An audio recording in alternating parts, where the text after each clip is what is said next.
making our way through the book of Hebrews and getting nearer the end, beginning to...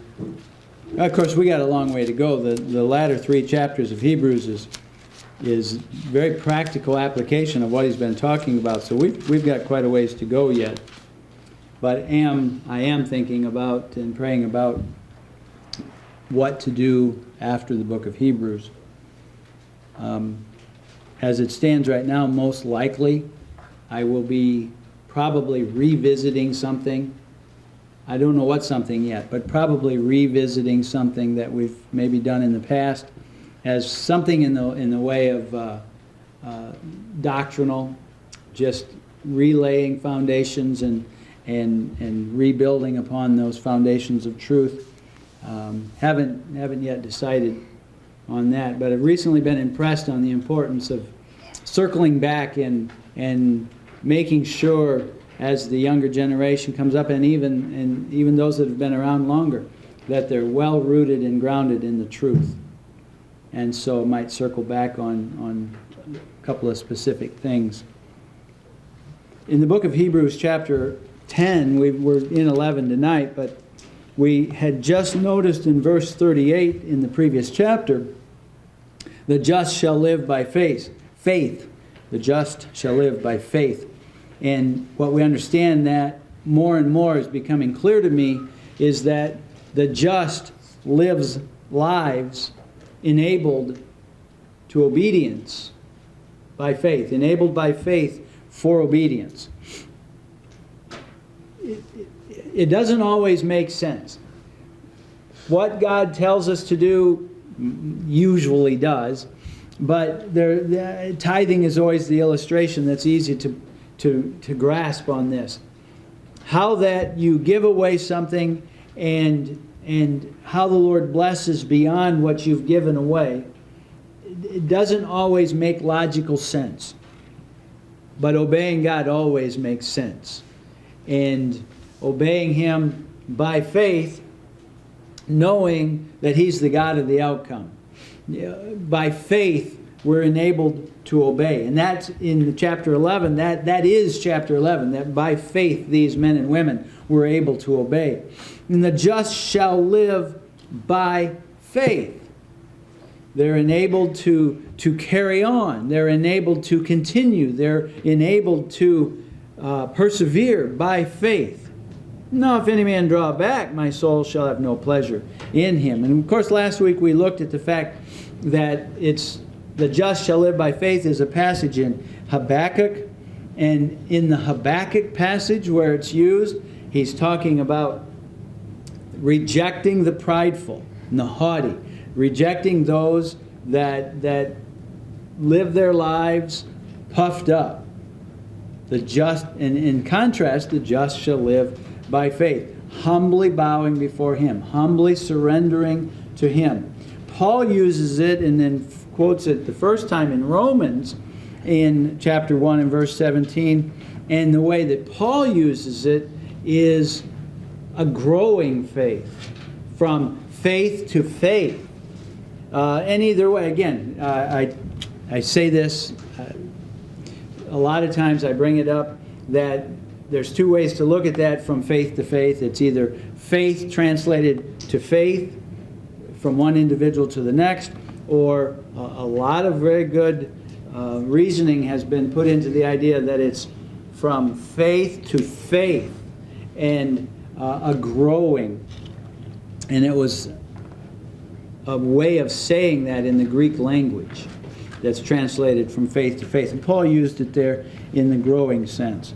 So we then went into chapter 11 last week and began to look at the... People take this as the definition. I think it's more of a working definition, or more accurately stated, a description of how faith operates, a description of how faith looks in life. And faith is the substance of things hoped for, the evidence of things not seen. For by it, that is faith, the elders obtained a good report. And through faith we understand that the worlds were framed by the Word of God, so that things which are seen were not made of things which do appear.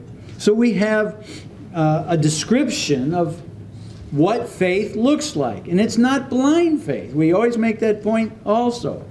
It's not blind faith. It's faith rooted in reality. It's faith rooted in confidence.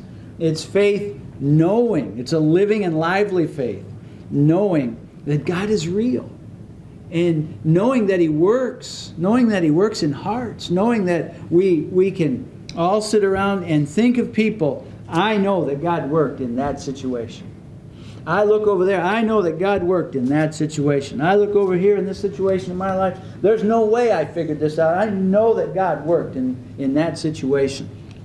And so this faith is a faith rooted in reality. It's not just blind, numb, go through the motions faith.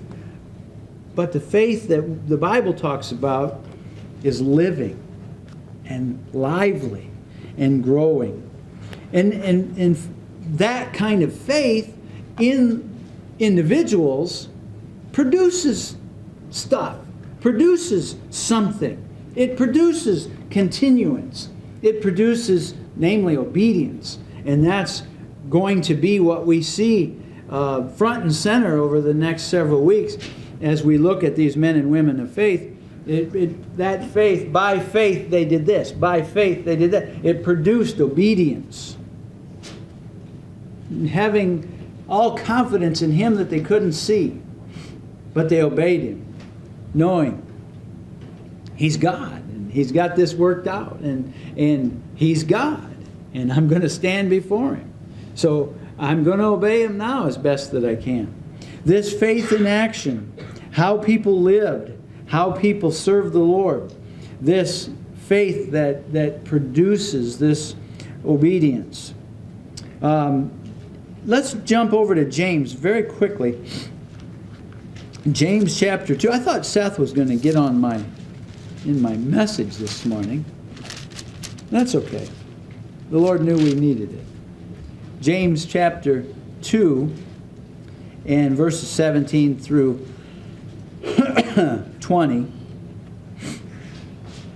Even so, James says, faith, if it hath not works, is dead, being alone. Yea, a man may say, thou hast faith, and I have works. James says, show me thy faith without thy works, and I will show thee my faith by my works. And the well-known phrase, thou believest that there's one God, thou doest well. The devils also believe and tremble. Take your faith beyond, I believe God's real. It's got to go beyond that. The devils believe that much. I believe God's real. So do they. But a living faith that moves you to obedience, a living faith that moves you to consistency, a living faith that moves you to continuance, perseverance. The New Testament word patience is often used in that. And James tells us in this passage that it's inseparably linked together. Faith and obedience cannot be separated. I mean, right and true and living faith produces something. Produces, at least in part, obedience. As we're going to see in Hebrews 11 over and over and over and over. So faith, if it hath not works, is dead. Faith translates into, I'm going to obey God. I'm going to demonstrate my faith by my life. I'm going to live for Him. And it's the normal that we're going to emphasize over and over. And some of what some of the folks did in Hebrews 11 was not exactly everyday fare, but a lot of it was just everyday walking with the Lord, serving the Lord. And last introductory thought as far as faith, over to Titus. Titus chapter 2, verses 11 and 12.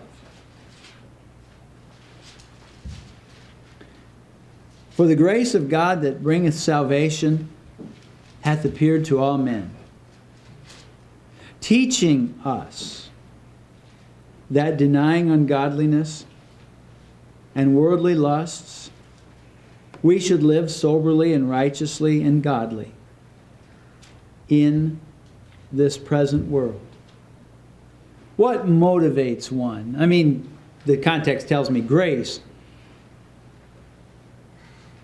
Along with grace, what motivates one to strive to live soberly, righteously, and godly in this present world? Is it not faith? And faith beyond just God's real, but faith, God is real. He sent His only begotten Son. Jesus died for me. I want to live for Him. I want to serve Him. I want to honor Him with my life. That faith in who He is and what He's done, that faith that forces me into the position, if He is real and if I am serving Him, I then am accountable to Him. And that drives me to, I want to live soberly, or seriously, righteously, godly in this present world. Looking for that blessed hope, and I thought about this verse this morning, but looking for that blessed hope in the gracious appearing of our great God and our Savior, Jesus Christ. And again, by faith, looking, by faith, anticipating. So, back in Hebrews 11, we really get to the practical application of what's being written by the author, most likely Paul. In Hebrews chapter 11, in the whole book of Hebrews, the context is the context of don't drift away from God. Don't fall back. Don't start out strong and then sputter. But continue. Don't live life half-heartedly serving the Lord, wondering if it makes any difference anyway. Because sometimes you look around and say, it doesn't really seem to make a difference. It does. It does make a difference how we live for Him. It makes a difference in how we honor Him. It makes a difference in how we're effective in our sharing of our witness to others. It makes a difference. It will certainly make a difference when we meet the Lord. And so don't, as he said in here, the verse 38, draw back. And have your faith resting, rooted, and firmly grounded in Him. Verse 3, the one who created and framed the world. The one who made everything from nothing. The one who, with the power of His voice, spoke it into existence. The one who takes average men and women. These were not superheroes. They were average men and women. And He caused them, He enabled them by faith to do extraordinary things. And they're going to outline that in a little bit. And your life can be a life of doing the extraordinary things for God by faith. Now, when I say your life can be a life of doing extraordinary things for God, I don't mean that necessarily requires that you're a missionary to Zimbabwe or something. These men and women lived their daily lives obeying God, That's miraculous in and of itself. Just you and me living our daily lives, obeying God. Got Abel killed, as we'll see as we start this out. Verse 4 gives us our first example. By faith, Abel offered. So, how did Abel offer? What motivated Abel's offering? What drove him to offer a blood sacrifice? By faith, Abel offered. The offering of Abel's is arguably better than the offerings of Cain for technical reasons. I believe that God is so carefully guarding his pictures and his types that when he told Moses to build the tabernacle, he told Moses, now you build the tabernacle according to the pattern. You build the tabernacle exactly how, and every piece of furniture with the exact components that I tell you. Might be wood overlaid with gold. It might be aluminum. It might be various kinds of badger skins and so on. Whatever it is, you make it the way I tell you to make it. And here's why. God is protecting his pictures, his symbols, his types. If the Ark of the Covenant is a type of Christ, it's got to be an accurate one. And so it's wood overlaid with gold, humanity shrouded by deity. Moses, the first time that he smote the rock, water gushed out.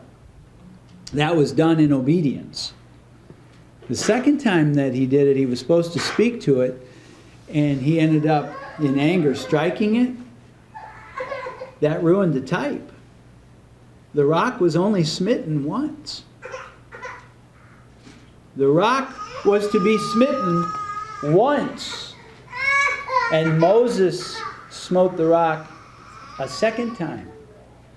And God said, you're not going into the promised land. I believe that God protects his type, his imagery. And we don't have to understand it all.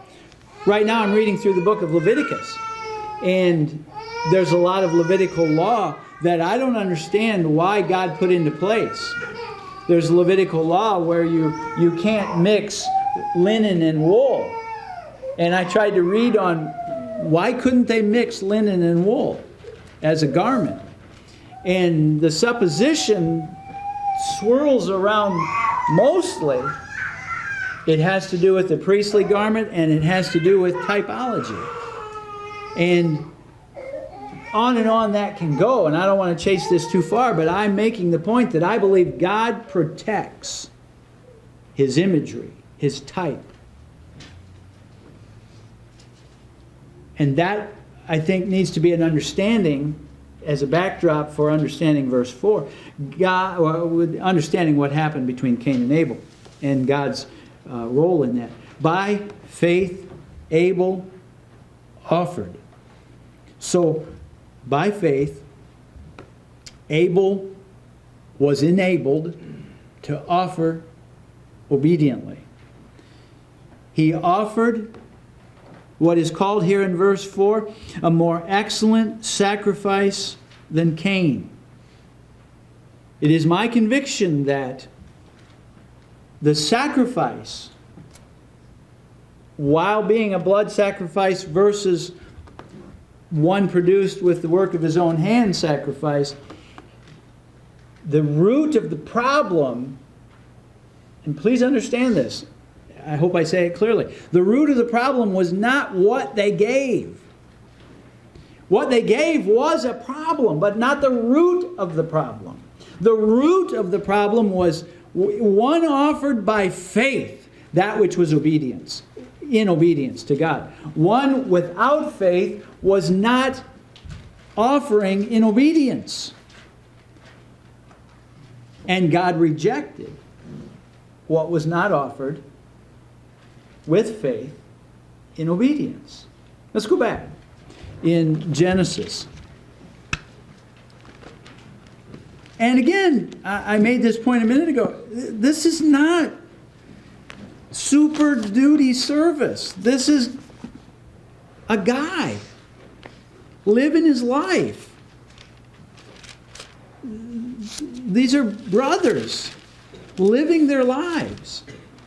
And no doubt having been taught in Genesis chapter 3, no doubt having been taught,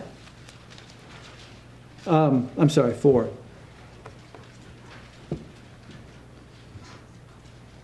And Adam knew Eve, his wife, and she conceived and bare Cain, and said, I have gotten a man from the Lord.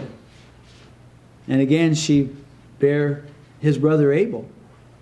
And Abel was a keeper of sheep, and Cain was a tiller of the ground. In the process of time it came to pass that Cain brought of the fruit of the ground an offering unto the Lord.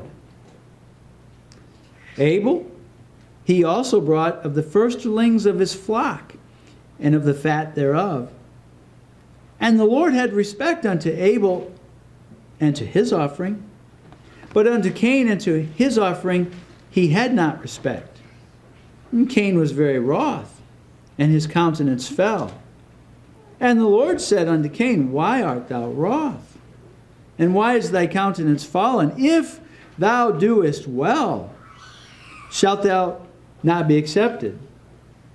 And now, if thou doest not well, sin lieth at the door, and unto thee shall be his desire, and thou shalt rule over him. And Cain talked with Abel his brother, and it came to pass when they were in the field that Cain rose up against Abel his brother and slew him. That's the Bible account of this exact thing that we're dealing with in Hebrews 11.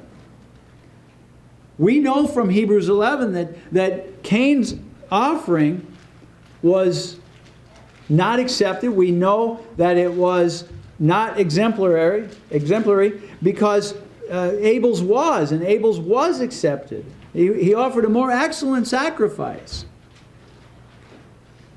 And again, I believe the reason or the root of this is faith and the lack thereof in Cain's part. Because faith enabled him to do the right things. Faith enabled him to obey God. Now, here's the thing. Adam and Eve, no doubt, played a role in teaching their sons. And what happened when Adam and Eve sinned? Let's go back a chapter to chapter 3.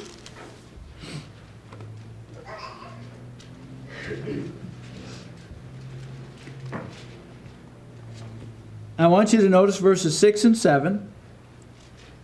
And when the woman saw that the tree was good for food, and that it was pleasant to the eyes, and a tree to be desired to make one wise, she took of the fruit thereof and did eat, and gave also unto her husband with her, and he did eat.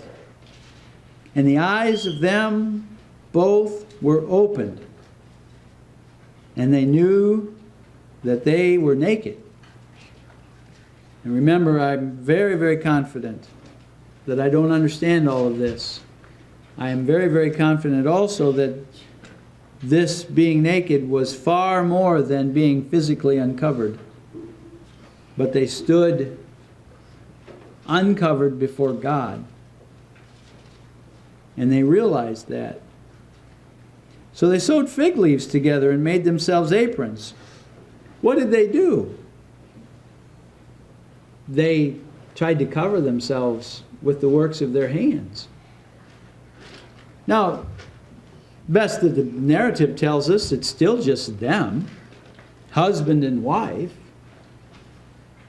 Physical nakedness between them, no problem. So this nakedness goes beyond that. And it's an uncovered condition morally before God. And they tried to cover it. They tried to do what they could do. And it wasn't, as we know, acceptable. And we know that in verse 21, the Lord gave them acceptable coverings. And unto Adam also and to his wife did the Lord make coats of skins and clothed them. God made for them coverings. But remember, I was mentioning how important the type is to God. I was reminding you how carefully guarded I believe God watches His types. He's building a language all through the Old Testament so that when the entrance of Christ comes onto the scene, we will have a whole vocabulary of an understanding of who He is and what He's going to do, or who He is and what He's done, depending on your vantage point. And that language is built for centuries through the Old Testament so that John can say, "Behold the Lamb." Okay? So this typology is very important. And this covering that God required is very important to fit that typology. And coats of skins didn't do it. Aprons of skins didn't do it. I'm sorry. Aprons of fig leaves didn't do it. Coats of skins made by God, that did fit the typology, because it was going to be a covering that begins to show us that a blood sacrifice is required. And it would take that to be acceptable. No doubt, Adam and Eve learn these things. They're taught of God. They teach their children. Cain and Abel learn these things by faith. Cain brings an offering that is in obedience. It's per the instructions. It fits the type. It's a more excellent sacrifice. Now, to the human understanding, that doesn't all have to make sense. Cain might not have fully understood why the work of his hands in the tilling of the ground and the bringing of the fruit, why isn't that good enough? My offering may have cost 10 times more than Abel's. Abel might not have fully understood all the ins and outs of why the blood sacrifice is required.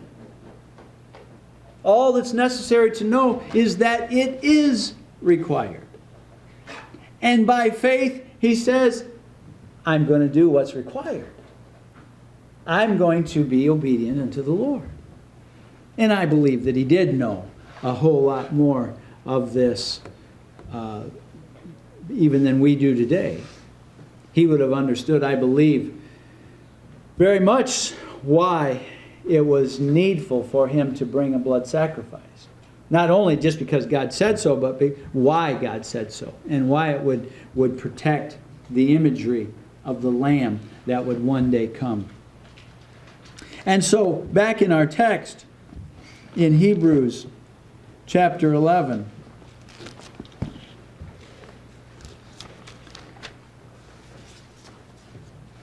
by faith, Abel offered unto God a more excellent sacrifice than Cain. And notice even in the sentence structure there, the root cause of this is faith. The turning point of acceptable and unacceptable is not the sacrifice, but it is the faith or the lack thereof. By faith, Abel offered unto God a more excellent sacrifice. And there was excellence in it. Look at Hebrews chapter 12 and verse 25. 24. And to Jesus, the mediator of a new covenant, and to the blood of sprinkling, that speaketh better things than that of Abel. Remember how many times we emphasized earlier in the book of Hebrews the better. Christ is better. Better mediator, better priest, better than angels. Christ is better. Christ's the mediator of the new covenant, and to the blood of sprinkling that speaketh of better things than that of Abel. Abel's was good. It was more excellent than Cain by faith. It kept the type. It kept the imagery proper. Blood was required because of sin. A substitute would be required to make a covering because of sin. And Abel's was good. Jesus is better. And so there was value in what Abel did. There was right message in what Abel did. There was right typology in what Abel did. There was a right testimony in what he did. And all of these things are everyday things. There's nothing Superman-like about any of this. There's nothing superhuman, the word just went out of my head. It's just everyday living that we're called upon to do. And Abel did it by faith.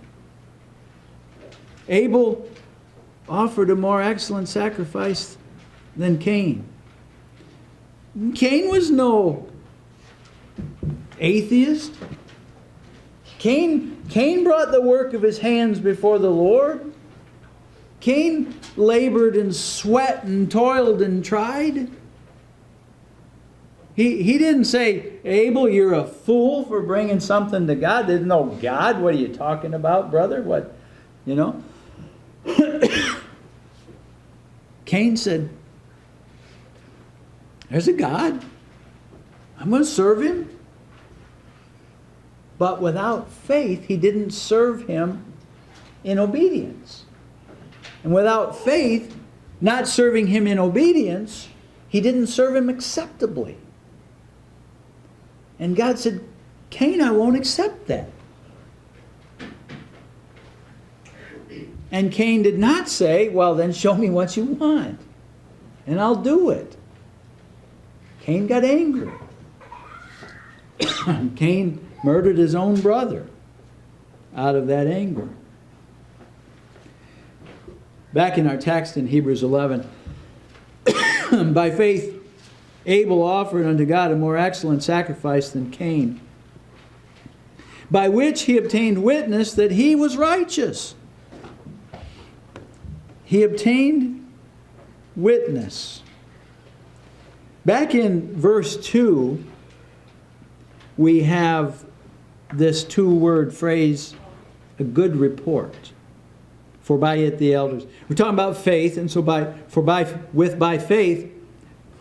faith, the elders obtained a good report. It's the very same word here as obtained witness in verse 4. It's exactly the same Greek word. And, I'll blow your mind one more time, so is,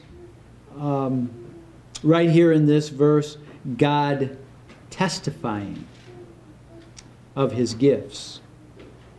All of that's the very same word. And it seems to imply not only that there seems to be an application of it that is not only a witness to those around him, but it's a witness to him as the Spirit gives confirmation to our spirit, this was right and appropriate and proper. And it confirms, it bears witness, it testifies. Not only to those around, I don't think we can limit it to that, but to Abel. he had a confidence that what he was doing was right, because God confirmed that with him. By faith, Abel offered unto God a more excellent sacrifice than Cain, by which he obtained witness. I think twofold, not only to others, but to himself, that he was righteous. God testifying of his gifts. God testifying of his offering, and that offering of obedience. God testifying that that offering given by faith was acceptable. God testifying it was more excellent. God testifying of his gifts, and by it, he being dead, yet speaketh. You can't silence the testimony of truth. Abel's long gone, obviously, but his testimony rings out. Hence, the author of Hebrews uses it as bullet point number 1, faith in action, and what it looks like. Faith in action. The writer might say, Abel's faith, and then hold up a mirror to the reader, your faith. Abel's faith, your faith. Which one is in obedience? Maybe they both are. Maybe some find my faith is not what it ought to be. My obedience is lacking. There's a problem. What is that problem? Lack of faith. The context of the book says, without faith, verse 6, it is impossible to please him. Remember, that's the root cause of why Cain's offering was unacceptable. It wasn't offered in faith.